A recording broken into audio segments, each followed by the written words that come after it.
नमस्ते। जनवरी 22, 2024 भारतको उत्तर प्रदेश अयोध्यामा राम मन्दिरको प्राण प्रतिष्ठा भव्यताका साथ गरियो।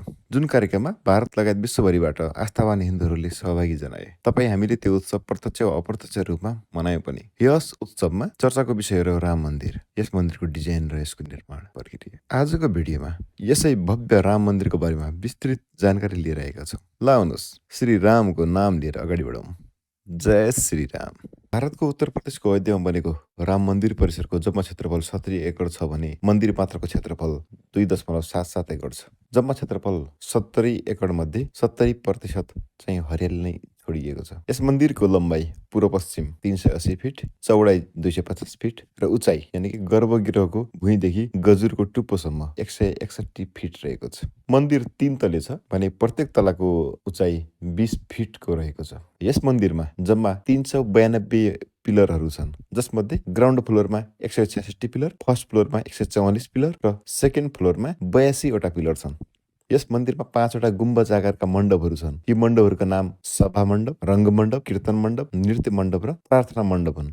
मन्दिरको पूर्वतिर रहेका 32 वटा खुड्किला भएको सिंहद्वारबाट मन्दिर प्रवेश गर्न सकिन्छ। यस मन्दिरको चारैतिर 732 मिटर लम्बाइ, 14 फिट चौडाइ र 18 फिट उचाइको कम्पाउन्ड वाल बनेको छ, जसलाई पारकोटा भन्ने गरिन्छ। यस राम मन्दिरको आर्किटेक्चर पौराणिक नगरा शैली अन्तर्गत बनाइएको छ। मन्दिर डिजाइनका मुख्य आर्किटेक्ट चन्द्रकान्त बी सोमपुरा हुन्। चन्द्रकान्त त्यही सोमपुरा परिवारबाट हुन्, जुन परिवारले मन्दिरहरूको डिजाइन 15 पुस्ता पहिलेदेखि अहिलेसम्म गर्दै आइरहेका छन् र अहिलेसम्म 200 भन्दा बढी मन्दिर लगायत यस्तै अन्य स्ट्रक्चरहरूको डिजाइन गरिसकेका छन्। सन् 1988-89 तिरको कुरा हो। विश्व हिन्दू परिषद VHP का तत्कालीन चिफ अशोक सिंघलले राम मन्दिरको डिजाइनका निम्ति चन्द्रकान्त बी सोमपुरालाई सम्पर्क गरे। त्यसपछि अशोक सिंघलले सोमपुरालाई अयोध्या लगेर गए। अयोध्यामा त्यति बेला बाबरी मस्जिदको ठूलो विवाद चलिरहेको थियो र अहिलेकै राम मन्दिर बनेको ठाउँमा सैनिकहरूको कडा सुरक्षा थियो। नाप्ने टेप लैजान पनि प्रतिबन्ध थियो। त्यसबेला सोमपुराले खुट्टाको पैतालाले नापेर प्रत्येक स्टेपहरू गिन्ती गरेर फर्किए। पछि आफ्नो कार्यस्थलमा फर्किसकेपछि सोमपुराले तिनै स्टेपहरू सम्झिएर मास्टर प्लान बनाए। सुरुमा सोमपुराले केही डिजाइन बनाएर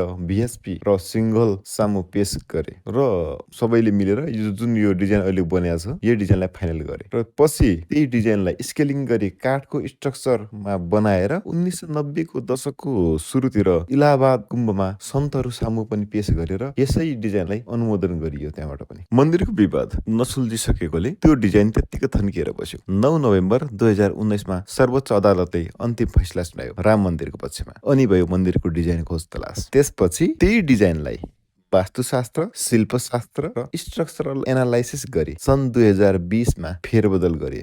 यस कार्यमा सोमपुरालाई उहाँका दुईटा छोरा निखिल सोमपुरा र आशिष सोमपुराले सघाएका थिए। यसरी फेरबदल गर्दा मन्दिरको डिजाइनको आकर्षण पनि नघट्ने गरी गरिएको थियो। यस्तै फेरबदल भएका मुख्य कुरा चाहिँ एउटा चाहिँ मन्दिरको उचाइ पहिले जम्मा 2 तलाको र उचाइ 141 फिट थियो भने चाहिँ पछि यसलाई 1 तला थप गरेर 161 फिट सम्म बनाइयो र 3 वटा मण्डप थप गरी 5 वटा मण्डप बनाई मन्दिरलाई अझ ठुलो बनाइयो। चन्द्रकान्त बी सोमपुराले फाइनल गरेको डिजाइनलाई स्ट्रक्चरल एनालाइसिसका लागि CBRI central building research institute Roorkee सामु पेश गरियो र यसको स्ट्रक्चरल एनालाइसिस CBRI ले गर्यो र यस कार्यमा CBRI लाई NGRI national geophysical research institute, IIT Bombay, IIT Guwahati, IIT Madras, national institute of rock mechanics, NIT Surat र इसरो टेक्नोलोजीले पनि सहायता गरे। यस अन्तर्गत MSW र ERT मेथड प्रयोग गरी साइट सर्वे गरियो र सोइल प्यारामिटर्सहरू पत्ता लगाइयो। बोरहोल इन्भेस्टिगेसनबाट प्राप्त भएका डाटाका आधारमा फाउन्डेसन डिजाइन प्यारामिटरहरू एप्रुभ गरियो। जमिनको जियोफिजिकल सर्वे गरी प्राप्त प्रोपर्टिजको आधारमा साइट स्पेसिफिक रेस्पोन्स स्पेक्ट्रम तयार गरियो, जसका लागि रिटर्न पिरियड अफ अर्थक्वेक 2500 वर्ष लिइयो। यसरी फरक फरक प्रोपर्टिज, स्ट्रक्चरल डायनामिक्स र लोड एप्लिकेसनहरू आदि सबै गरेर 50 वटा मोडेलमा टेस्ट गरे। त्यसमध्ये सबै कुरा मिट हुने र सुरक्षित हुने गरी एउटा मोडेल फाइनल गरियो, जुन 100 वर्षभन्दा बढी टिक्ने वैज्ञानिकहरूले बताउँछन्। यसरी स्ट्रक्चरल एनालाइसिस गरी केही मोडिफिकेसन गर्नुपर्ने भयो। कुनै को पिलरको हाइट बढाउनु पर्ने, कतैतिर घटाउनु पर्ने, ससाना चेन्जेसहरू गर्नुपर्ने भयो र यी कुराहरू चन्द्रकान्त बी सोमपुरासँग सहकार्य गरी निर्माण कार्य सुरु गरियो।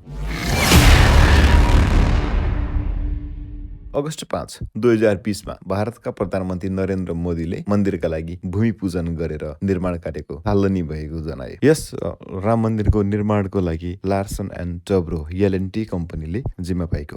अनि यसको project management consulting company Tata consulting engineers limited TCL रहेको छ। निर्माण कार्य अघि बढाउने क्रममा एलएनटीले फाउन्डेसनको डिजाइन एउटा प्रपोज गर्यो। त्यसपछि त्यसको लागि केही ट्रायलहरू गरिएर सोचे अनुरूपका रिजल्ट नआएकोले यस प्रपोजलाई ड्रप गरियो। जब सोइलको प्रपर्टिजहरूको एनालाइसिस गरियो तब पत्ता लाग्यो कि मन्दिर बनाउने ठाउँको माटो स्यान्डी र अनस्टेबल छ, किनकि सरायु नदी राम मन्दिरकै नजिकबाट बहने गर्दछ। यसले डिजाइनरलाई फाउन्डेसन डिजाइनमा एक प्रकारको च्यालेन्ज नै दियो। IIT Delhi, IIT Guwahati, IIT Mumbai, IIT Chennai, NIT Surat, CBRI रुड्कीका प्रोफेसर र पदाधिकारीहरू, इन्जिनियरहरू र यसका साथै एलएनटी कम्पनी र टिसिएलका पनि सिनियर इन्जिनियरहरू समेत गरी बनाइएको एउटा एक्सपर्ट कमिटीका तर्फबाट सुरुमा एउटा फाउन्डेसनको एउटा प्रपोजल आयो। तर यस फाउन्डेसनको स्टेबिलिटीमा सबैजनाहरू सहमत हुन नसकेकाले यस फाउन्डेसनको प्लानलाई पनि ड्रप गरियो। यसपछि national geo research institute NGRI हैदराबादलाई साइटको ग्राउन्ड स्टडी गर्न र रिपोर्ट पेश गर्न अनुरोध गरियो। एनजिआरआईले जीपीआर टेक्निकको सहायताले जियो एनालाइसिस गर्यो र ओपन एक्सकाभेसन सजेस्ट गर्यो। मन्दिर एरियाको लगभग 6 एकड जमिनबाट करिब 1.85 lakh cubic metre loose soil हटाइयो। यसरी लुज सोइल हटाउने क्रममा मन्दिरको गर्भगृहमा 14 मिटर गहिरो र यसको चारैतिर 12 मिटर गहिरो ठुलो खाडल बन्यो। माटो सबै हटाएर ठुलो खाडल बनाइयो। अब यस खाडल भर्नका लागि आइआइटी चेन्नईका प्रोफेसरहरूले चाहिँ स्पेशल इन्जिनियरिङ मिक्स डिजाइन प्रयोग गर्नुपर्ने बताए। यो स्पेशल इन्जिनियरिङ मिक्स डिजाइन भनेको लेयर बाई लेयर आरसीसी को प्रयोग गर्नु थियो। एक मिनट है, यो आरसीसी भनेको रेनफोर्स सिमेन्ट कङ्क्रिट जसमा स्टिल रिबार राखेर गरिन्छ त्यो पटक्कै होइन। यो आरसीसी भनेको रोलर कम्प्याक्टेड कङ्क्रिट आरसीसी हो, जसको इन्ग्रिडियन्ट्स कङ्क्रिट जस्तै हुन्छन् तर फरक अनुपातमा, जस अन्तर्गत aggregate, sand, cement, fly S, अन्य एडिटिभ्सहरू र थोरै पानी राखेर बनाइन्छ तर स्टिल रिबार राखिँदैन। पानी यति कम राखिन्छ कि स्लम्प नै जिरो हुन्छ। यस कङ्क्रिटलाई लेयर बाई लेयर बिछाएर रोलरले कम्प्याक्ट गर्ने, त्यसपछि फेरि कङ्क्रिट बिछायो भने यसरी चाहिँ गर्ने गरिन्छ। यही नै हो आरसीसी भनेको, रोलर कम्प्याक्टेड कङ्क्रिट भने। अहिलेलाई यसबारेमा यति नै। यस आरसीसी लेयर बिछाउने क्रममा कङ्क्रिटको एउटा र लेयर 12 इन्चको थिकनेसमा र लेयर बिछाएर त्यसमाथि 10 टनको रोलरले रोलिङ गरेर 12 इन्चीलाई रोल डाउन गरी 10 इन्ची थिकनेससम्म पुर्याइयो। अनि त्यसपछि फेरि त्यही प्रक्रिया 12 इन्चीको कङ्क्रिट राख्ने, त्यसमाथि 10 टनको रोलर गुडाउने, रोलिङ गर्ने र 12 इन्चीलाई रोल डाउन गरी 10 इन्चीमा ल्याउने। यसरी कङ्क्रिटको लेयरमा बिछ्याउने, रोलिङ गर्ने, फेरि लेयर बिछ्याउने, फेरि रोलिङ गर्दै जाँदा खाल्डो भर्ने कार्य गरियो। यसरी लेयर बाई लेयर गर्दै गर्दै जाँदा गर्भगृहको ठाउँमा 56 लेयर र बाँकी एरियामा चाहिँ 48 लेयर भयो। यसरी लेयर बाई लेयर कङ्क्रिटिङ गरेर त्यो जुन खाल्डो बनाएको थियो, खाल्डो 14 मिटरको खाल्डो भरान गरियो। त्यो खाल्डो भरियो र त्यसमाथि 1.5 मिटर थिक एउटा सेल्फ कम्प्याक्टेड कङ्क्रिटको एउटा ठुलो राफ्ट कङ्क्रिटिङ गरियो, जसको लोड बेरिङ क्यापासिटी एकदमै हाई डिजाइन थियो, M35 को रेसियोमा। यसको भोल्युम 9000 क्युबिक मिटर थियो। जुन जो माथि त्यो आरसीसी को माथि जुन राफ्ट कङ्क्रिटिङ गरियो त्यसको भोल्युम। कङ्क्रिटिङ 9 मिटर बाई 9 मिटरको सेगमेन्ट बनाएर गरिएको थियो। यस राफ्टको टप सर्फेसबाट 6.5 मिटरको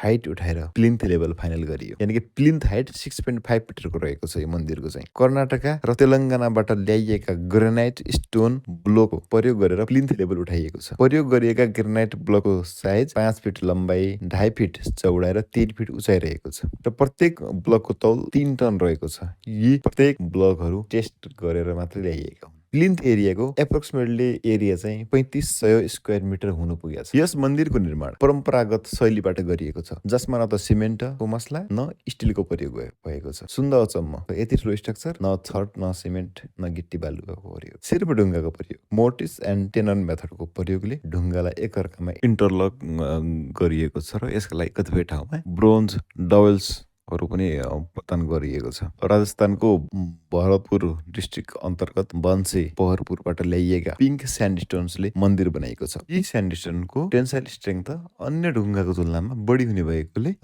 स्ट्रक्चरको लोड यसले सेफली बेयर गर्न सक्छ। गर्भगृहको भित्रभूमिमा राजस्थानको मकराना हिल्सबाट ल्याइएका व्हाइट मार्बल्स बिछ्याएका छ।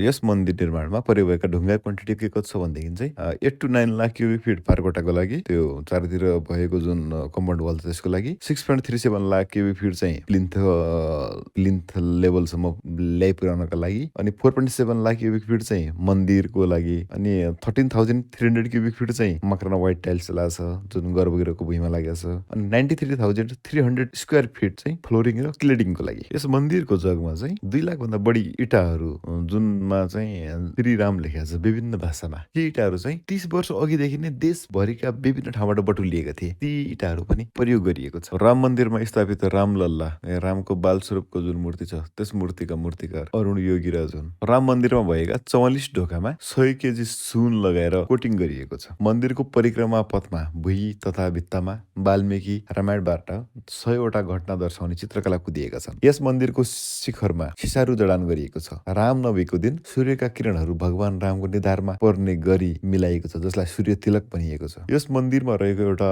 अर्को इन्ट्रेस्टिङ कुरा भनेको एउटा टाइम क्याप्सुल हो। मन्दिरको ठिक तल 2000 फिट मुनि एउटा टाइम क्याप्सुल राखिएको छ, जुन क्याप्सुलमा कपर प्लेट छ र जसमा भगवान राम मन्दिर र अयोध्याको बारेमा जानकारी कुदिएको छ। यस क्याप्सुलको उद्देश्य भनेको भविष्यमा यस मन्दिरको पहिचान रहिरहोस् भन्नका लागि हो। यहाँ अष्टधातु gold, silver, copper, zinc, lead, tin, iron and मर्करीबाट बनाइएको घण्टा छ, जुनको तौल 2100 केजी छ भने यो घण्टा बजाउँदा 15 किलोमिटर टाढाबाट सुन्न सकिने बताइएको छ। कम्पाउन्डको चारै कुनामा एउटा एउटा मन्दिर बनाइएको छ, जुन सूर्यदेव, देवी भगवती, गणेश भगवान र भगवान शिवका छन्। मन्दिरको उत्तरी भुजामा अन्नपूर्णाको मन्दिर छ भने दक्षिणी भुजामा हनुमानको मन्दिर छ। मन्दिर नजिकै सीता कूप नामले परिचित ऐतिहासिक कुवा पनि छ। यस बाहेक अन्य मन्दिरहरू यस परिसरभित्र महर्षि वशिष्ठ, महर्षि वाल्मीकि, महर्षि विश्वामित्र, महर्षि अगस्त्य, निषादराज, देवी अहिल्या, माता सबरीका पनि मूर्ति रहनेछन्। परिसरको दक्षिणी पश्चिममा कुबेर टिला अवस्थित छ। शिवको पौराणिक मन्दिरलाई पनि पुनर्स्थापित गरिएको छ। यहाँ जटायुको मूर्ति स्थापना गरिएको छ। यससँगै मन्दिर परिसरभित्र व्यवस्थित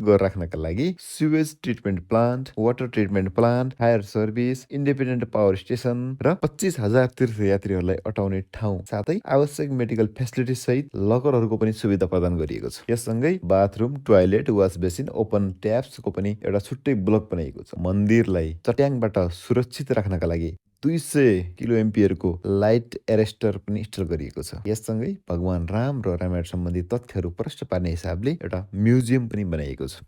हवस् त, राम मन्दिर विशेष भिडियो आजलाई यति नै। अब अर्को भिडियोमा फेरि भेट्नेछौँ। तबसम्मको लागि हाम्रो युट्युब च्यानल हेर्दै गर्नुहोला। Please like, share and subscribe. Thank you.